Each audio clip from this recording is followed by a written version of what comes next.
student, Hemant sir is here. So we have started our chapter called Water, a Precious Resource. And we have completed the introduction part. What is water, how it is made up of, okay? So today we are going to discuss the next part of our chapter, and which is the forms of water and water cycle. Today we will cover this both the topic, and these topics are very important as your exam point of view.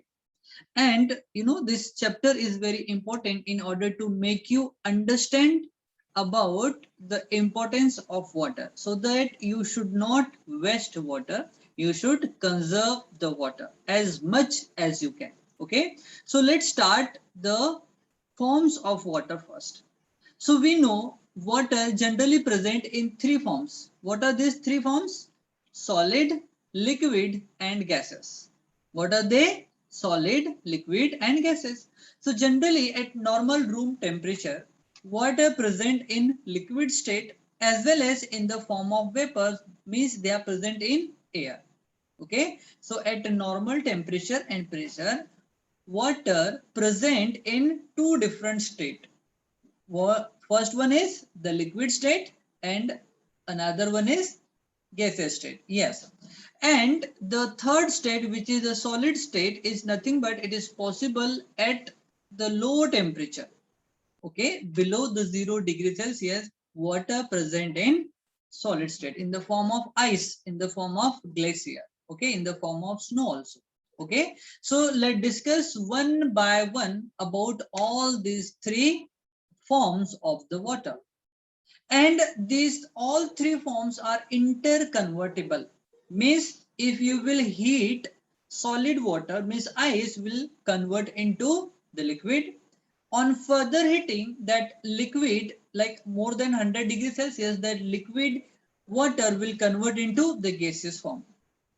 Okay, and if you will decrease the temperature of the vapor, will convert into liquid, and further decreasing the temperature, water, like liquid water, will convert back into the ice, means the solid state. Okay, means this conversion of one form of water to other form is called as interconvertibility of water. It's called as interconvertibility of water. So let's discuss this from your notes that I have prepared for you. Okay, so let me share the slide first. Okay, so here we have the first slide, and one more important thing, whatever right in front of you, you have to take a screenshot and make your own handmade notes also. Okay, so these points are very important. Okay, so the topic of discussion is forms of water, or the forms of water are also called as state of water. Okay, so here we have water exists in three forms generally. And what are these forms? First is solid, then we have liquid and the gas. These are the three basic forms of water.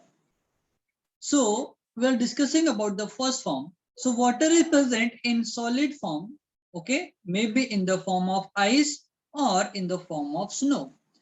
Okay, ice and snow.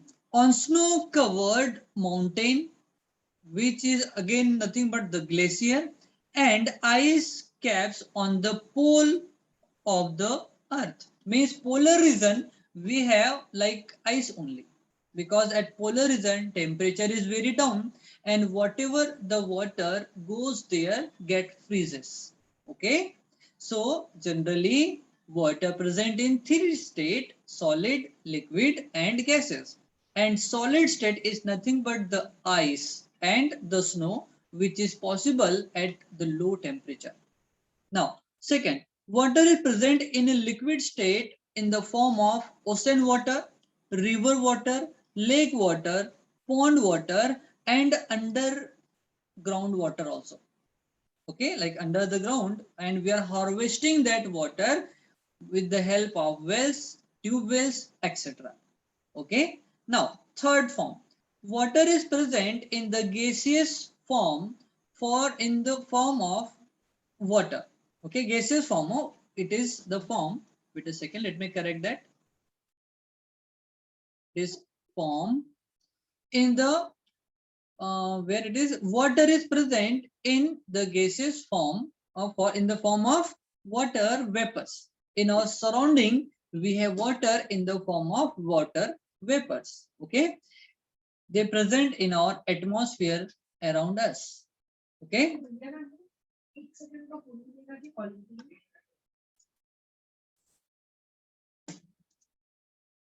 Okay.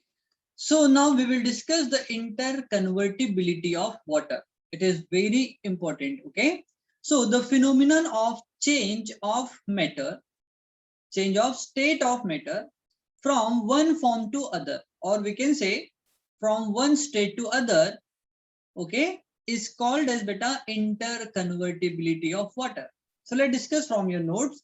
The phenomenon of the change of matter from one state to other and back to the original state is known as interconversion of the state of matter. Instead of matter, here we are using the water.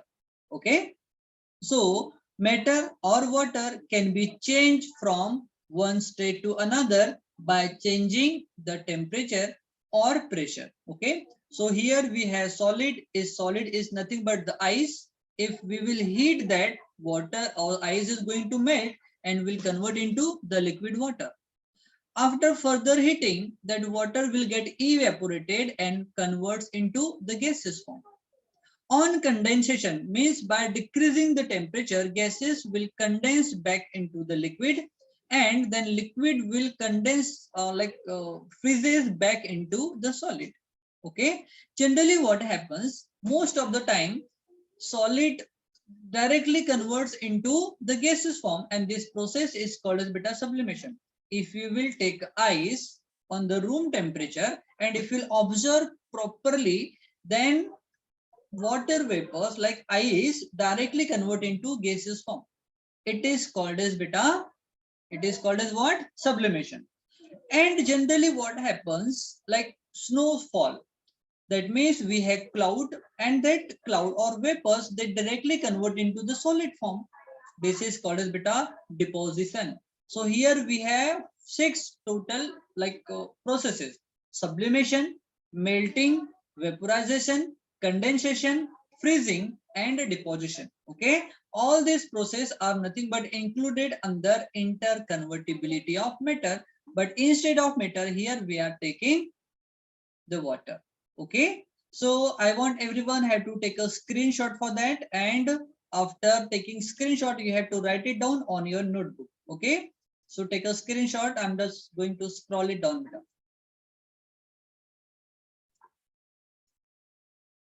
Okay, so now we are going to discuss about the water cycle. Okay, so it is not that cycle word is related to the cyclic process like wheel or maybe something. No, it is nothing but the cyclic process of conversion, or we can say the process by which water goes from the different ways and again recollect into the ocean. This is nothing but the cycle. Okay, so let's discuss, then you will understand that properly. So water cycle shows in the is nothing but the continuous movement of water within the earth and atmosphere is called as water cycle. Okay, the continuous movement of water within the earth and atmosphere is called as beta water cycle. Okay, you have to remember the definition. What is water cycle is all about? It is a complex system that includes many different processes, and those processes we have already gone through. What are they? Condensation, evaporation, sublimation, deposition. Okay, then freezing and melting. All these 6 processes included under water cycle.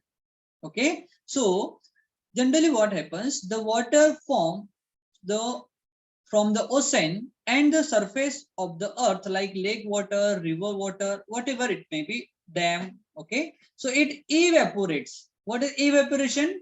The conversion of water into the gaseous form at any temperature is called as evaporation.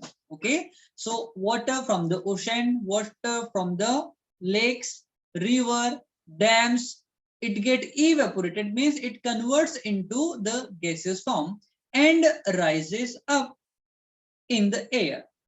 It cools and condenses. Okay, when temperature becomes low or temperature gets down, so these water vapors get condensed together to form cloud, means they are forming the cloud, and then falls back to the earth's surface in the form of rain, snow, or hails.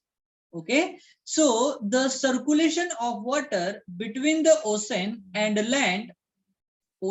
land and air is called as beta water cycle. Is called as water cycle. Any doubt here? Okay, so now we have to discuss this diagram. Okay, suppose this is the water reservoir. It may be ocean, it may be lake, it may be river, or whatever it may be. Okay, so this is the groundwater.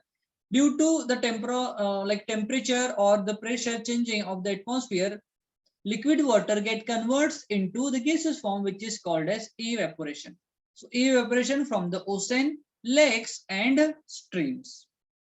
Then in atmospheric, due to the changing the condition of the atmosphere, water molecules which are present in gaseous form, they condense, okay, and they converts into the cloud, and then due to decrease in temperature, this cloud get falls on the earth. Is the process is called as precipitation in the form of rain.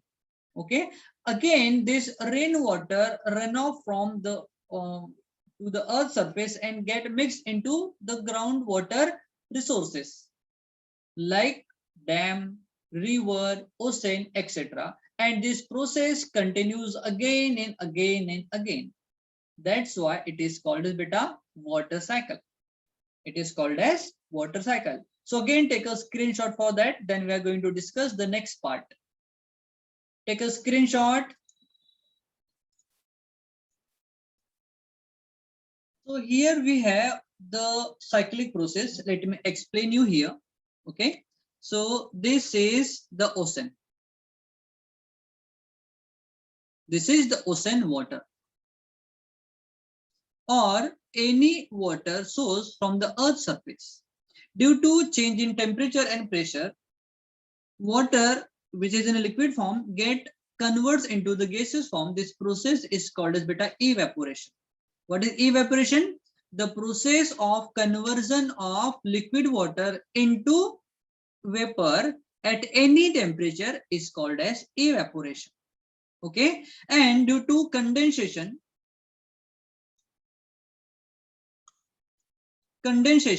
okay, these water vapors, they collide with each other. Okay, they condense and they forms cloud. They form clouds. Then these cloud get converts into, that due to the decreasing temperature, this cloud which are in the gaseous form convert into the liquid water droplet, and they falls back on the earth's surface, maybe in the form of rain or in the form of snow. In the form of snow, rain or snow. Okay, and this water again get flows through the river or many different water flowing sources, like we have canal, and they reaches to the dam, lake and ocean. Okay, and this process continues again and again and again. Okay, this complete process is called as beta water cycle. Is called as water cycle. Okay, see here we have the plant also. Plant also releases water in the form of water vapors, and this process is called as beta transpiration. It's called as transpiration. So water again, converts from liquid to gases with the help of transpiration through the plant. Okay, so this is all about today's lecture. So I hope you have understood the class and you are enjoying the class very much. If you do so, then do comment and like the video. Okay, and whenever you are watching, just do write whatever right in front of you, whatever you are understanding from the lecture, just make it your home handmade notes also. so that you will feel more comfortable. And if you are not getting, just do repeat the video again so that you will understand the lecture properly. Okay, everyone. So bye bye. And if you do like the video, then I'll appreciate that. Okay, so do like and subscribe the channel for further videos. Okay, bye bye.